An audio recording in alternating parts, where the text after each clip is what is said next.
Hello, everybody. This is Pastor Willie, and this is the encouraging word for today. Let's look at one of Satan's biggest strategies against you and against me.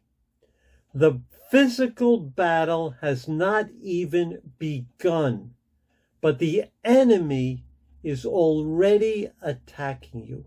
You see, the real battle is for your mind and your heart. And what controls your mind and your heart is going to determine whether you will win the battles of life. Will fear control your heart or faith control your heart? Will fear control your mind or will faith, thoughts of faith, control your mind? The battles are won or lost before they even start. And the enemy, Satan's number one strategy against you is to create fear in your heart and your mind. Fear freezes you. Fear prevents you from taking a step of faith.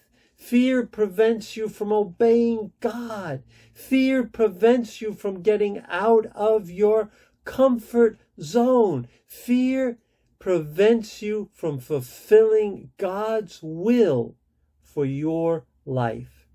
Now, David is about to fight the battle of the century with the giant Goliath, an epic battle. The battle lines are set. David's ready. The giant is ready. Both men are in the ring, so to speak. But Goliath starts seeking to intimidate David and put fear in David's heart before he even begins the battle. And listen, if David loses the fear-faith battle, he is going to lose this fight with Goliath.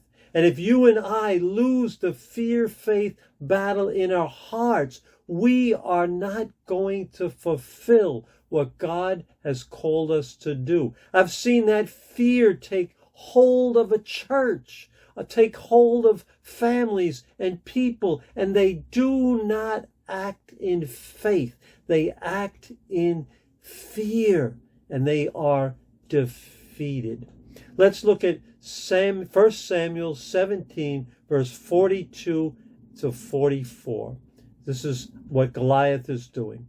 Sneering in contempt at this ruddy-faced boy, Goliath said, "Am I a dog," he roared at David, "that you come at me with a stick?"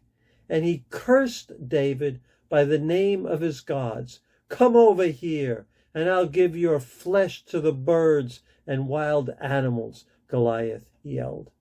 Now, the rest of the Israelite army was already afraid, and none of them would step out and fight Goliath because they had fear. They could not step out in faith. Fear destroys faith.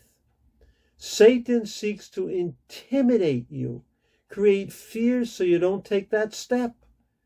God told Joshua when he was about to take the step to bring the people into the promised land, "Do not fear." God said the same thing to King Jehoshaphat when he was surrounded by a huge army. "Do not be afraid." Jesus said that to his disciples many, many times. "Do not fear. I am with you." The enemy's strategy against you is to create fear. So what do? The first thing is to be aware that that's a strategy of the enemy. And be aware that we must win the battle of faith and fear before we enter the real battles. Remember, God did not give us a spirit of fear. Fear comes from Satan. Recognize it. And on Monday, the message, the devotional will be how to overcome fear. And we'll learn another big lesson from King David. Have a great weekend, and I'll see you on Monday.